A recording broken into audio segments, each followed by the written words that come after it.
Andrew Tate went back on to Piers Morgan. That's right. He's returned. Now, obviously what happened was the first interview with Andrew Tate did really well. And so they brought him back on. Big surprise. Andrew Tate returns to debate Piers Morgan and Elon Musk on free speech. World famous influencer Andrew Tate returns to Piers Morgan Uncensored. All right, here we go. Well, joining me now is Andrew Tate. His videos have been viewed billions of times online, but he's been banned from pretty much every mainstream social media platform, including Twitter. Andrew Tate, welcome back to Piers Morgan Uncensored. Your take on this, I think, is quite interesting because you've been a victim of being, if victim's the right word, but you've been removed from social media platforms for your opinions. Yeah. Elon Musk has dedicated himself, he says, to restoring free speech. Do you think that's going to include you, for example? I don't think it matters if it includes me or not. I think what's important is that free speech. I don't think that they're going to unban Andrew Tate.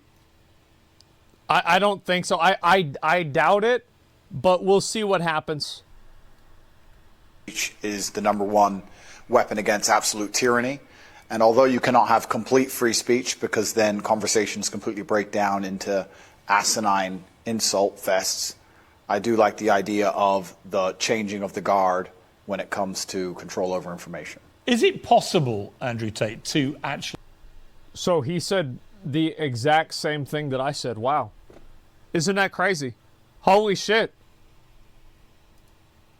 police something like Twitter to be look at that. A platform for genuine free speech? Or is it so toxic and tribal now that whatever happens, before we had all the people on the right screaming away that they were being no platformed and so on. Now you've got all the people on the left screaming that they're being diminished in some way. It's very tribal, very toxic. Can Musk cut through that? Well, it's the same thing with elections. Like from now on, you guys have to understand, every election is rigged. Like, if you lose the election, you don't do a concession speech, you talk about how it was rigged. Now, every single fucking one, it's like, now we're going to have to deal with this. Like, I was already reading some of this shit with the midterm elections. People are already talking about, whoa, okay, so things are fine, and then the mail-in ballots come, and everything changes. We've heard this one before, boys, haven't we? Uh-huh, yep. It's the Rockefellers at work again. It's just... every single fucking one is fake now. Like, I can't believe it. One side does the rig talk. I don't know. I think a lot of people said that Donald Trump was illegitimate because they thought that 2016 was rigged. Like, I mean, am I the only person that remembers hashtag not my president? I see this a lot. It's not the first time. Now, obviously, like, Donald Trump dialed it up to 11 in the 2020, but it's been going on more. And like, yeah, now everybody is always a victim with all of this stuff, right? And it's not about whether it's fucking true or not. It's about crying foul whenever you're losing. And if so, how? Yeah, it's going to be extremely difficult. There's always going to be one group of people who are extremely unhappy, but I think that anybody who's perspicacious enough to understand the truth of what's been going on in the world recently will know that the left and their narratives have certainly been protected for a very long time. And the universe has swings and balances, and God often restores balance to the universe, and perhaps it might swing the other way for a while. I truthfully... Well, this is definitely true. This happens all the time. And this is one thing that I've worried about having, like, anytime you have like a system or something like that that's like very powerful and oppressive, and you create it in order to punish people that you disagree with, the only thing you have to do for that system to be used against you is wait. Opinions always change. People always go back and forth, and I think that there's like a pushback whenever certain extremism gets to certain levels, and yeah, it's a pendulum. I think this happens all the time, and it's been happening for years and years and years. You look at history, the wheel keeps spinning, exactly. I am a person who believes that all points of view are extremely important, because as soon as you block points of view, you have absolute tyranny. And in a way, I wouldn't say all points of view are important, but I would say they should be able to say what they want, right? Yeah, sure. it's sort They're of not self-defeating, isn't it? Because you carried on getting huge attention. It was interesting to me that when you came on the show, for example, we've had, I think, nearly 6 million people have viewed the whole interview that we did, which is a huge number of people, certainly far higher than watched it on conventional television. So you have a whole world out there online which operates away from social media platforms. Yeah, we watched that one. That was the long interview. Yeah, I've been very, very successful in spite of them, but not many people can do that. I'm in a pretty unique position. But I think that everybody needs a voice to a degree, and social media platforms are now the most important platforms on the planet. They control. No, I saw that. He's right about that. Social media platforms are extremely important. He definitely is. I think that there are also a lot more social media platforms. Like, I always thought that, like, so today obviously, again, like the whole midterm election things happened, and I saw Steven Crowder was like streaming on, like, I don't even remember what the website name was. I have no idea.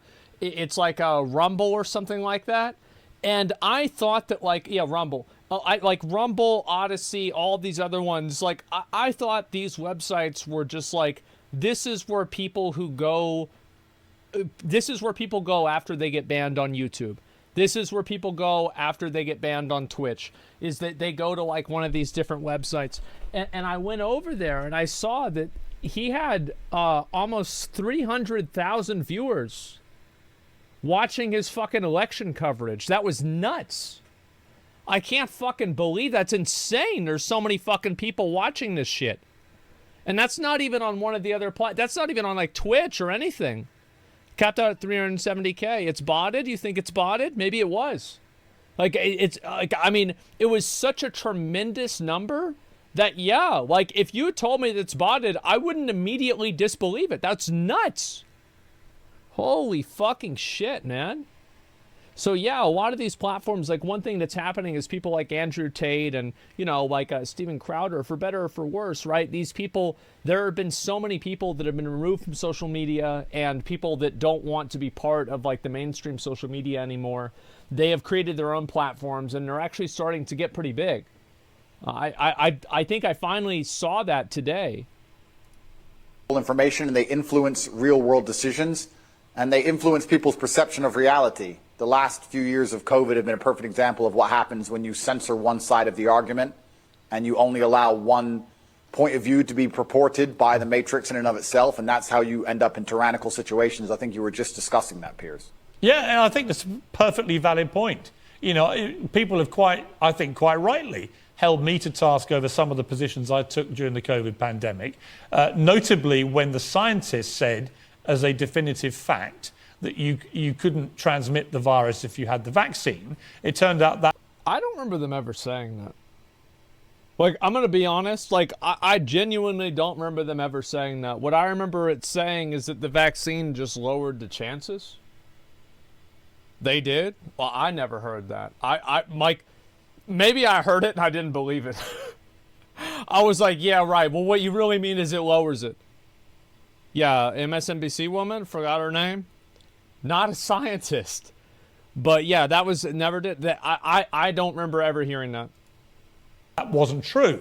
And I based my observations on that supposed fact and said, right, well, in that case, if you refuse to be vaccinated, you shouldn't get the same rights as people who've been vaccinated. If it's true that if you're unjabbed, you can pass it on. It turned out, actually, there's not much difference whether you've been vaccinated or not. And at that point, I changed my mind. But I felt that there were a lot of people who were being deplatformed from Twitter at the time for questioning the validity of scientific statements, and they would then be a complete U-turn. So I do think it's very hard to address this conversation. I think that, like, the whole COVID conversation is extremely complex because I think that a person with, like, no scientific background whatsoever that is just reflexively saying that all the scientists are lying, I don't necessarily I don't put this on the same level as additional scientific research that leads to a different conclusion. And that's one big difference. Like, to me, I've always, I think that one of the big problems that people don't understand with science nowadays is that they worship the outcome of the scientific method, but what they should worship is the scientific method itself. They should worship the idea that we can actually have a tool that we use to get closer to reality. And I think that people are too attached to the outcomes that science creates. And I think that they are attached to them because those outcomes reinforce their worldview. But the truth is that you should always be trying to disprove those outcomes, because in many cases, like, things that were thought to be, like, I believe, was it rats that were originally believed to be created from spontaneous generation? Like, nobody knew where rats came from. They just randomly popped up somewhere. And eventually people figured out this wasn't the truth. And yeah, exactly. Like eels, like, yeah, this people think stupid shit, right? And the thing is, science has led people to believe and to think that certain things are true, and then it turns out that they're not true. And it doesn't necessarily mean that the people that believed it at the time that it was thought to be true are stupid, because they don't know any better. They don't have any better frame of reference to judge the information off of. So I find it hard to criticize somebody for believing what the science says if they trust the people that they are that are talking about it. But what I think that this taught everybody is that you should always question, double check, and have conversations about every single conclusion that you arrive at, because there are often times where people can be wrong about them. I think this has happened in many regards. Like flat earthers. Yeah, exactly. It was a very interesting period, actually, for testing what free speech means. It was actually worse than that.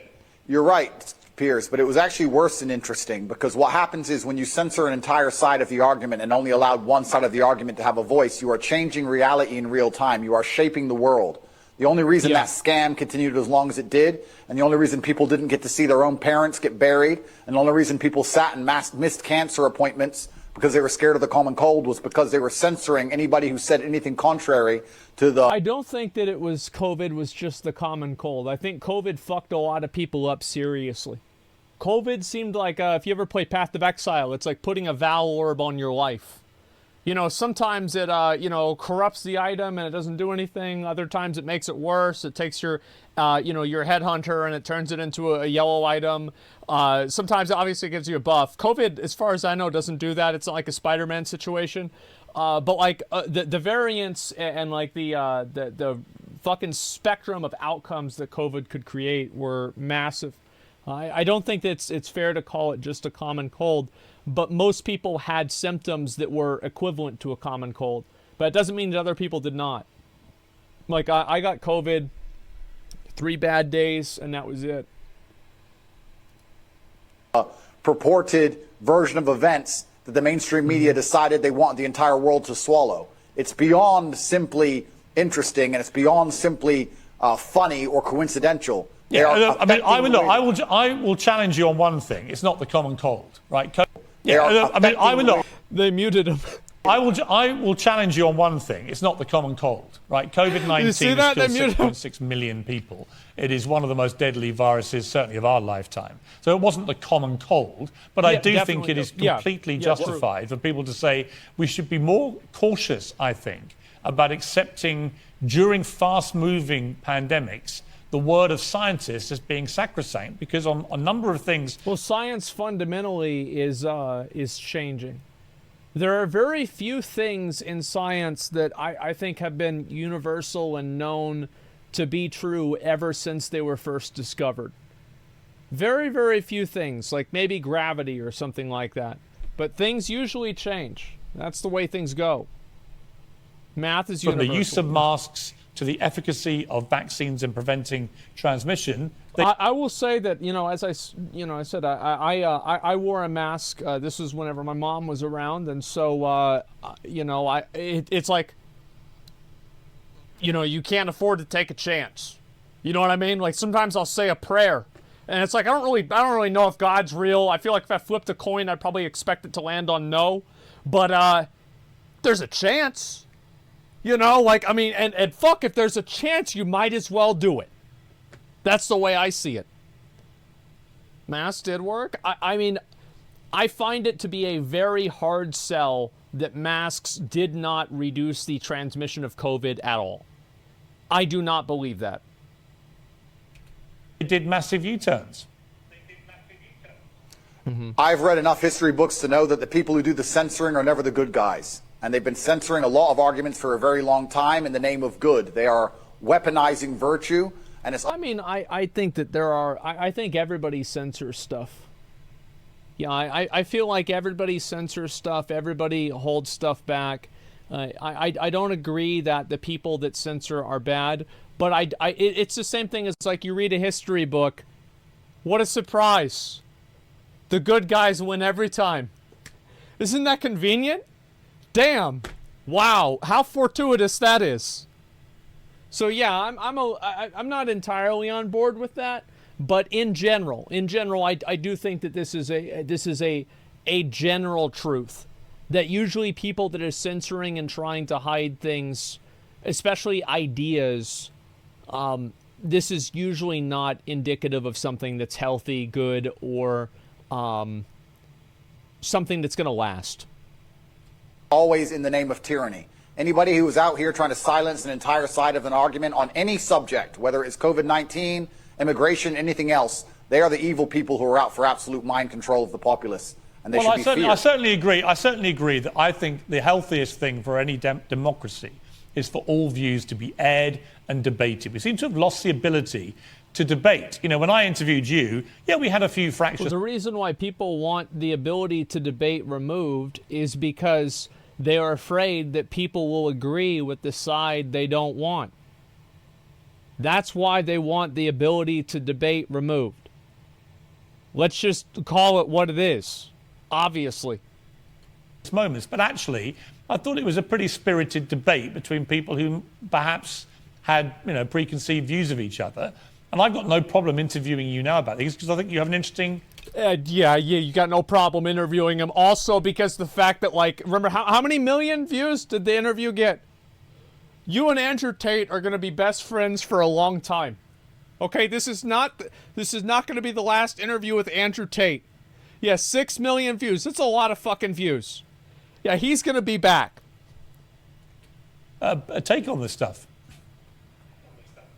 And that's the key to life. When you reach that level of adolescence in your mindset where you can't handle any point of view that is contrary to your own, then you're truly a broken person. And that's what the internet is purporting. It's very interesting you said about Twitter being tribal. There's a large contingent of people on Twitter who simply cannot handle reading an opinion which differs from their own. And that is a degree of immaturity that we do not need adults to be. I love how they can't handle reading an opinion different than their own. Definitely true, but they spend all day doing it.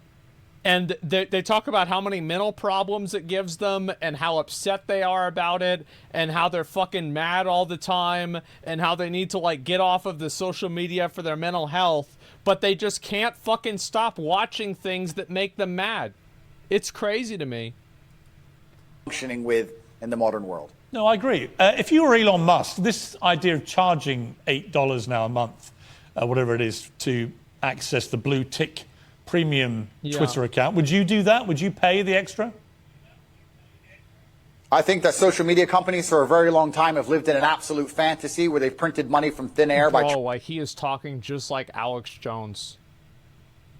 I've listened to Alex Jones for a long time. I live in Austin, Texas. My mom's been a fan ever since 1995. Bro,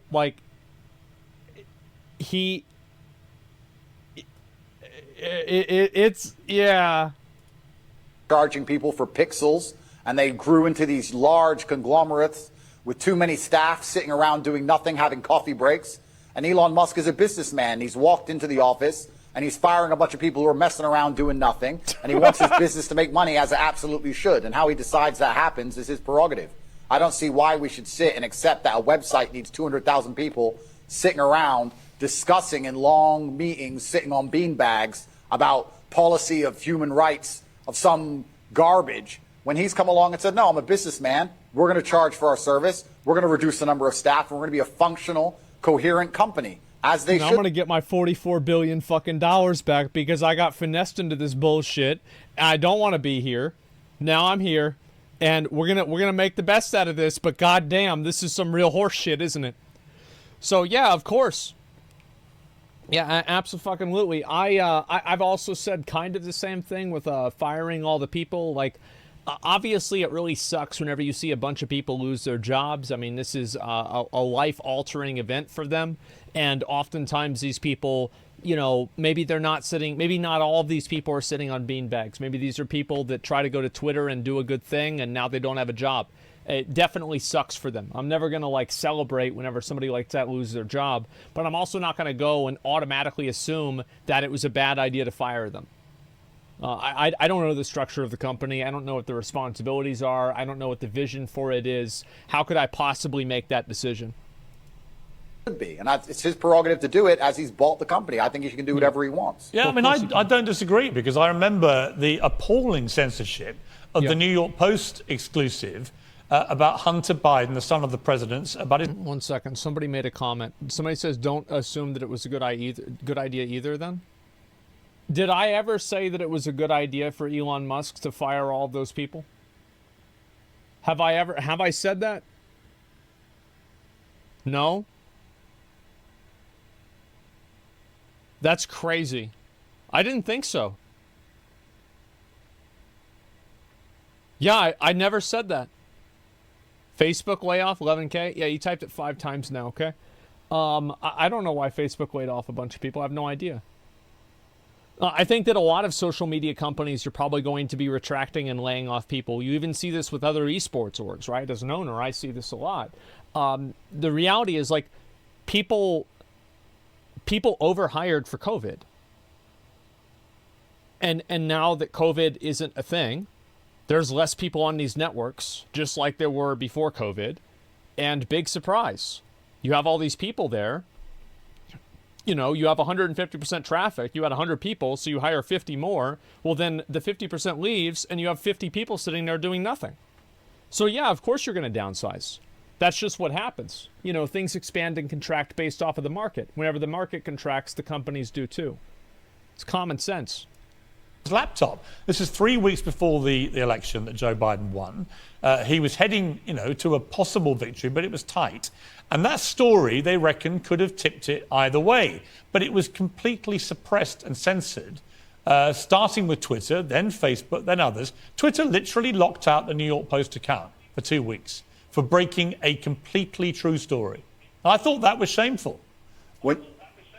It's worse than shameful. It's worse than shameful. When you control information, you control the real world. They affect the real world in absolute, in real time. They are genuinely affecting the reality people live in. They're not just a company. They're not just a social media platform. It affects absolutely every single person on the planet when it changes who is elected. I don't want to comment specifically on Hunter Biden or the laptop. I would never kill myself. But I don't think it's fair that they would hide certain key information that close to an election. And the fact that they've done that was done specifically to affect. Well, they did the same thing with the vaccines. I mean, they didn't announce the vaccines until after Trump lost. To affect the world that we all live in. And we all have to suffer the consequences of those things. So to sit and say that these companies can just do whatever they want, and they're private, etc. No, free speech is beyond important for democracy. It's important for the reality that we exist under. Andrew Tate, thank you for joining me. I appreciate it. There it is. I would say so. I think that's fair. Like, I hope that the shifting power balance on Twitter shows people two things. Number one, how delicate the control of information is and how easily things can get shifted against you. And on top of that, it shows people how important and powerful it is. Because a lot of people just view social media as like this meme alternate reality that people don't even exist in, which I completely disagree with. I think this is absolutely fucking true. A lot of what Andrew Tate was saying here is 100% true. And companies need to be more accountable for these types of short-sighted decisions. Well, it's not a short-sighted decision. See, like it's not a short-sighted decision. This is what they wanted to do. They wanted this outcome. Isn't it people's responsibility to look up more sources than just one newspaper or one tweet or media platform? No, you're absolutely right that people should go out of their way to look for multiple places to find information.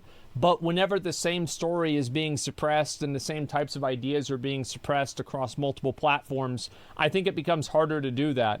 And also, just because people should look for different places to find information, that doesn't mean that the places that you find information, it becomes okay to censor the information in a way that you feel is politically advantageous. Do you see what I'm saying? It's kind of like you're stupid for not locking your car, but just because you don't lock your car, it doesn't mean somebody should break into it and steal everything out of it. So, like, yeah, two wrongs don't make a right. Kanye censored? I don't think Kanye's really censored. I feel like I wish Kanye was censored more. I feel like the guy is probably something wrong with him, and you know, everybody's going to use that for content. So, pointing to social media is one of those methods that you find subjects to investigate. Yeah, for sure. The truth is censored to keep you feeling safe. I think that the truth is censored to keep the people who are censoring it safe. It's got nothing to do with you. And yeah, that's it. Look up traditional woman defends Andrew Tate against feminists. Listen, like I've said many times, I'm not a fan of pretty much anything Andrew Tate has said regarding women. I disagree with that. I think that his perspective on social media here is completely accurate, but it doesn't mean that I agree with everything that he's ever said. Okay, I don't want to get into this thing where I agree with some opinion that a person has, and then people ascribe the idea that I agree now with all things this person has ever said. This is not how it works. Do you think Andrew's becoming more political and less misogynistic to restore his image? You could say that, but you could also say it's just age in general. I think that guys, you know, I feel like a lot of friends of mine that were more like Andrew Tate whenever they were younger are now more political whenever they get older. So I don't think it's necessarily that. Look at people struggle with that. Just gonna agree with some shit. Doesn't mean I agree with all of them. No, exactly. Everybody's invited not to use social media platforms or build their own ones. What would be the alternative? I think that once something gets big enough and influential enough, it should be regulated by the government, just like every single other thing is. I know there are people that are programmed to say, I don't like regulation, but phones are regulated, internet is regulated, power is regulated, TV is regulated, radio is regulated, electricity is regulated, plumbing is regulated. All of these things are fucking regulated. And guess what? Your life is probably a lot fucking better because of it. So I don't want to hear this idea that, like, oh, the government regulating something or having some sort of expectations that companies do not act directly in the counter interest of the people is somehow a bad thing. No, I'm not going to categorically say regulation is bad. This is ridiculous and completely fucking ignorant. Absolutely not. Chat is regulated. Yes. Everything is regulated. Yes, it's so silly. For, yeah, Kinder eggs removed. Yeah, there you go. I think more people want you to be yourself. Just do what you want to do. I agree with 8%. No, I usually say what I think. I mean, why would I not say what I think? But can't companies regulate themselves? Let the free market decide what's best? The first thing that a company does whenever there's a free market is make the market not free. Because that's the best thing for a company to do. Because if you don't have a free market, then you don't have to compete with anybody, which means that you can raise prices and not lose business. So the first thing that you do if you have an actually free market is you make it not free. And then after you make it not free, then you do whatever you want. I hope for a post-scarcity civilization in the future, though it'll never happen. It will happen. Post-scarcity will happen, but it will be, you know, like a mental thing. That's the only thing that's why it would happen. The free market wants slaves. I think a lot of people don't really understand what that actually means. A lot of people confuse corrupted regulation with actual regulation. I agree with that.